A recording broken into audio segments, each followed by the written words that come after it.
คนที่คอยเห็นมือบ้านเนี่ยบอกมือนี้ครบทีมจ้ะพี่น้องอยู่แคมป์ใหม่ปะบุกสบายดีอีกแล้วเด้อพี่น้องเอ้ยสบายดีเป็นสุขุมจ้าเพื่อนสักเอามาจ้า มือไปแฟนมีใคร ซุ่ม มา แซวแมวเป่าจ้ามื้อนี้ ตอนนี้ แกงหน่อไม้ซุ่มแซวจ้ามื้อนี้อู้แซ่บแน่นอน กินกันหลายๆคนเนาะทั้งสดทั้งทงใส่กันโลดมันลมแล้วตั้งไว้ก่อนเด้ออันน้องบอยก็มาเนี่ย มันหนักเลย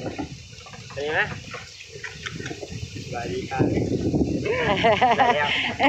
เพิ่นก็เล่นเพราะเพิ่นนี่ได้เพิ่นมากเล่นแน่ เรียกปากเลยเหรอ หอมแก้มแหละน่ะน่ะ เรียกปากเลยเหรอ คักเด้อได้เล่นเลยจำนี่กำลังเล่นเลยจำนี่นะเปิดกำลังท่านมาแล้วจะเคาะห่อก ำลังเล่นจำนี่นะพอดีเป็นตะแพง ปวดเอ็นเวียนหัวหนูนะแล้วใหญ่ไว้ว่าจะเคยได้หัวออกลูกเป็นหมา อันเว้านั่นเด้เนาะ สิว่าได้จ้ะเราเอ้ยจะเคย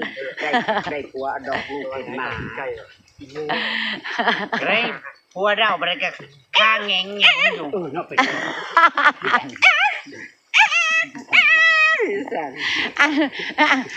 เจ้าเป็นม้ากันยังใครอยู่ได้เลี้ยงง่ายอันเจ้เพิ่นนี่ได้ออกมาเป็นงัวเจ้ฟ้าแฝดครับ ฟ้าแฝดซ้ำนี่ม้ายังว่าเอาข่าวเจ๊จ่าในกินโลดแล้วนี่ต้องได้ไปหาเกี่ยวหญ้าแต่ละมื้อแต่ละเว้น ลูกคนนั้นกินข้าวแม่นั่นกินหญ้านะ อันเว้าค่ะ ลูกมากินข้าวแสงว่าแม่น่ะกินหญ้า อันนี้ได้ลูกมาเป็นม้าอาแซวกันเล่นพี่น้องอันนี้ได้ออกมาเป็นงัวหมอเรียกมาละมาจิดำอันนี้ได้ลูกออกมาเป็นยังนี่นะ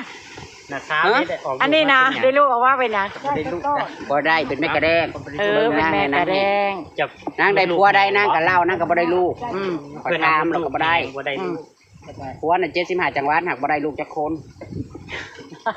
จะไปเห็นอะไรจังว่าบ่ได้จนเผาซะดีดอกเลยบ่ได้ลูกสืบสกุล บ่มีลูกสืบสกุลบ่มีผู้สืบนอแทนแนวตายดับแนวนี่บ่เขาเอิ้นว่าตายดับแนวน่ะโอ้ยตายดับแนว ดับเสือดับแนวบ่ ตายดับโคดับเสื้อลีหล่อมีตุสืบสกุลได้4ค่าของย่อง พ่อบ่แป้งจำนะนะ แนว ลีโอจะเป็นสร้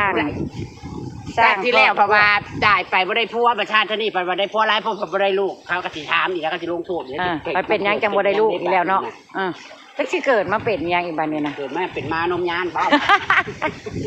จึงเป็นลูกหลานบ้านนี้ก็อยากได้เกิดเป็นมานมยานอยู่เจ้าพกเต่าไปเลยมึง หนูกัดมันปล่อยเลยใจทุ่งซ่อนไว้นั่นน่ะเผือกนะ ใส่โลดตามใจชอบน้ำตาลก็มาให้แล้วใส่เลยเผือกกับมันบ่พอกับไปคูดมาใส่กัน โอ้แต่ดีแหละคนแซ่บมื้อนั้นเด้พากันเฮ็ดบักหลายๆ กินกันเล่นๆมื้อนะปี๊บแป้งกับล้มเหมือนมันก็เท่านี้แหละพี่อายามันมาพี่ทุ่งขยะน่ะมาพี่จัดไปห้วยมอดมืดเข้าไปแล้วมันอยู่ในถุงนั่นแหละยามันเขากินเองเขาดอกมีแมงกันแมงมอดป่นแน่จังน้อยกับได้รสชาติมีเพียป่นแน่น้อยนึงก็เป็นหยังดอก เยอะไม่ก็ได้นะเจ๊มาละเราเอาเฮ็ดมาใส่แกงมาพี่น้องนะผมจะขี้ทายเนี่ยแซ่บแซ่บเสียวได้แล้วเนี่ยทามหาคุยเลยทามหาเห็นยังกินได้ใจกินท่องได้ก็ได้ออกแม่นนั่งออกช่องน้ำมูกก็ดีแล้วเนาะถามให้ถามหาเจี๊ยบไปเบิ่งซ่องผมมีหาอยู่หากินเด้อแม่นเพิ่นอยู่ช่องนั้นประจำบ่อยอยู่บ่เห็นค่ะเพิ่นไปเกาะอยู่เกาะกินอยู่หันข้าวเช้าข้าวแลงที่ไปบ่อยๆนะบ่แม่นอีหยังได้หยอกกันเล่นเด้อพี่น้องอย่าดราม่าเด้อมื้อมันหยังนี่นะ มื้ออื่นน่ะมาสังหารเป็ด บ่ ก่อน มืดวันหยังวะ มื้ออื่นกับวันศุกร์ วันศุกร์จ้า วันที่ 12จ้าปืนมื้อนี้11จ้า มันสิเป็นอ๋อวันที่13มีงานงานดอกเจ้าไหนสิไปแต่งหน้าเจ้าสาว ทีนี้คุณลืมบ่ได้แต่งหน้าเจ้าสาวนะ อุ้ย สาว แต่งหน้า ข่อย ศ มา พ ลุยแกง แต่ง ห ห น่อ น้า ไม้เด้อ สาว มื้อนี้พี่น้องเนี่ย ระวังแต่ง ครบทีมครบทีม สวัสดี ครบทีมคิดฮอดกันจ้ะ กินฮอดแต่งหน้าก็เที่ยง เดี๋ยวต่อไปก็สิได้แกงหน่อไม้แหนงหน่อไม้ปลาบัวนี่แหละนี่ลุงพ่อเอาน้ำลงซุ่มเอเล่จังเนาะก็เกิดแหนงพี่น้องอ่ะจังเนาะเว้ยนี่ทงขยะปลาบัวมันคือลักลี่แท้จ้ะหมู่กับบ่เห็นหมองทิมตัวเนาะนี่ง่ายหมองก่อนนะง่ายหมองทงขยะก่อนนะ ก่อนนะ โตมีให้ต่ำบ่ต่ำลงไปต่ำกับพื้นพี่น้อง มันแหลมดีนะ ตำข้าวเบื่อแล้วจ้าสิแกงแล้วจ้าบาทนี่ขั้นตอนตำข้าวเบื่อแล้วพี่น้องมาสดแกงหน่อไม้ซุ่มแซวฮ้อนๆน้ำกันเด้อพวกเจียมมาลาเป็นเอาอันนี้มาใส่เห็ดสีมือเจ๊พรวันนี้อร่อยแน่ใส่ปลาแดกขวดได้เฮ้ยอืมบ่ได้เอาปลาแดกนะใส่ปลาแดกขวดโลดแป๊บหนึงโอ้ยเจี๊ยบ อย่าไม่ได้ พี่น้องให้เพิ่นให้คนใจฮ้อนเฮ็ดบาทนี่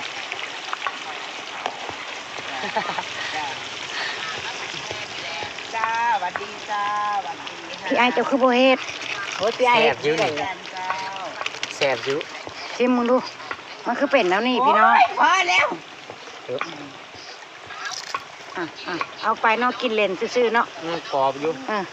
เฮ็ดไปโลด กินแล้วมากเขาเลยติดใจโอ้ยเขากับ มันก็มาหืดมาหึงคือเคลื่อนทอดในจักหน่อยนั่นแหละนั่นๆหน้าก็บ่ทันได้ล้างคือกัน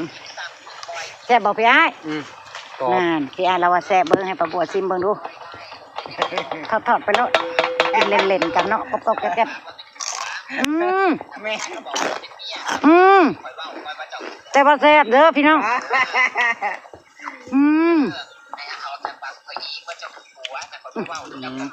กรอบ แซ่บ เฮ้ยมาชิมหนูเฮ้ย เอาไปแบ่งกันชิม แม่จ้า พี่น้องเอาไปให้ยก จ้า เอาไปสู้กันชิมไอ้พอดจ้าจ้ากระทะมัน มันก็ อย กรอบดีเนาะ กระทะมันน้อยนะ แซ่บอยู่พี่น้องบ่แซ่แห้งอยากเฮ็ดอยู่จ้ะแซ่บดีเฮาบ่ได้เฮ็ดขายเฮาเฮ็ดกินให้มันแซ่บแล้วก็พอสีสันยามันเนาะพี่น้องอร่อยเด้อ อย่าเพิ่งกินมาดำแต่เราทอด อะไรเอ่ย ไม่ดอกนี่ แซ่บ ตีปากเองลูกนั่นนั่นเลย ไข่ทอดคือมาจากซี ตีนทอดวันนี้บ้านก็ได้กินแล้วกินทั้งแหล่ทั้งดำมันแม่นตีนคนทอด เห็นเราบ้วนใส่น้ำแหนมไม่เกี่ยวเห็นเราบ้วนใส่น้ำแหนม เด้อจ้าทั้งแหล่ทั้งดำนี่ก็แซ่บแซ่บ เฮ้ย แหล่โค้งดำเลยมันแซ่บนั่น มาเด้อพ่อบ่อยมาชิมเด้อ มาไม่ไอ้พอ แซ่บเด้อเฮ้ยมาชิมไหมเฮ้ยพุ่งเจตาทั้งพุ่งเจปากจะแม่นมันเผ็ดค่ะตำลักตำเขาเบื่อผู้เดียวทั้งพุ่งเจตาทั้งพุ่งเจปากมาเดี๋ยวประบวจะไปปรุงแกงเนาะไม่ละเอาปลาแดกใส่ให้เจพรเก็บภาพบรรยากาศไว้ซ้ำนี้แล้วจ้ะพี่น้องพบกันคลิปหน้าจ้าติดตามการกินแกงหน่อไม้จักชิยูซ่องไผ่มารุ่นเอาเด้อพี่น้องเด้อไปแล้วจ้า